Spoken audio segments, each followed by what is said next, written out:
Welcome back to the Luminous Group's video series on process tools. Today, we're talking about the exciting topic of, oh, Rich, you were supposed to start it, huh? That's all right, Marie. I let you steal my lines all the time. You actually usually sell them better than I do. But yes, Murray, today is APQP. And so, Murray, that begs the first question. What's it stand for? APQP, Advanced Product Quality Planning. And like a lot of acronyms, once you get through it, all the words are very descriptive. So advanced says we're doing it proactively. Product means we're making sure that the outputs, the deliverables are on track to the customer's needs. So it's very customer focused. Quality, we're focusing on metrics, both the process metrics and the product metrics using math to make sure we're confident, right? We have some reliability in doing this over and over again. And then, of course, planning means that we want to anticipate and importantly, act, right? Get our stuff together so that we could do this right things for the customer. Wow, sounds just like one of those conference room posters right there, Murray. You know, each one of the letters and all that.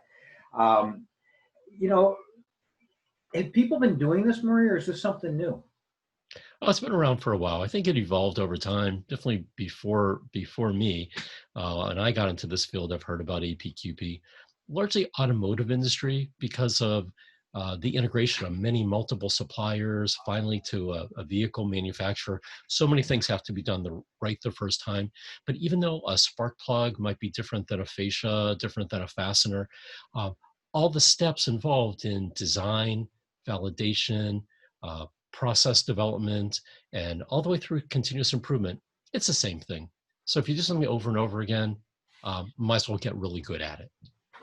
So you just mentioned a bunch of different steps, Marie. How as managers do you sort of keep track to make sure that the project's moving along on time? Well, there's certain tools, so you could check whether or not the tools were done by the right people. More than was it done, check sufficiency. So that's another thing that management you could use to keep it on track and make sure that the final outcomes. In APQP, it's very well developed, and we'll talk about where they can find more information. But each step has inputs and outputs, so those also are ways that you can manage it, make sure it's on track, well beyond just looking at schedule. Okay.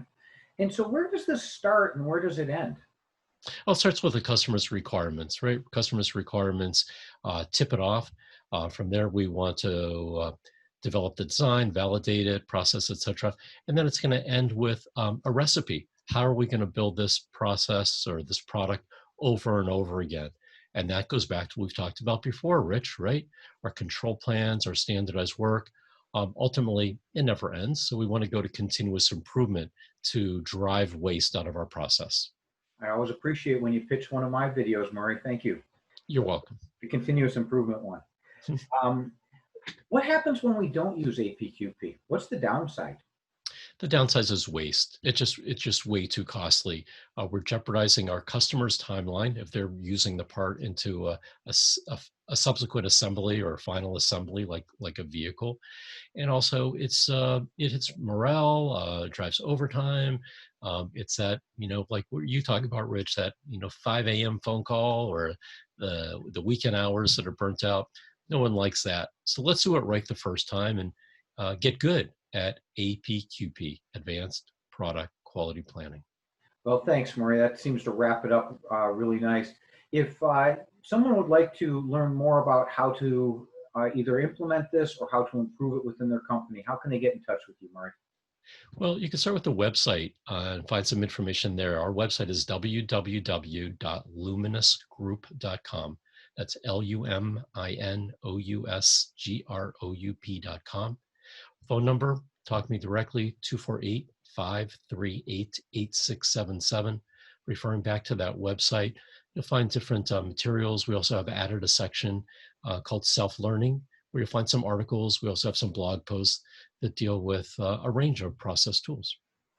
Well, that's awesome, Murray. And I'm a huge believer in this, having been in program management and product development for over 20 years. So I really think this is one of the best tools for developing a robust process. So I should have let you start this video, Rich. Well, it's been wonderful, and we look forward to seeing everybody at the next videos. And Murray, have a great afternoon. Thanks. You too, Rich. Talk to you. Bye. Bye-bye.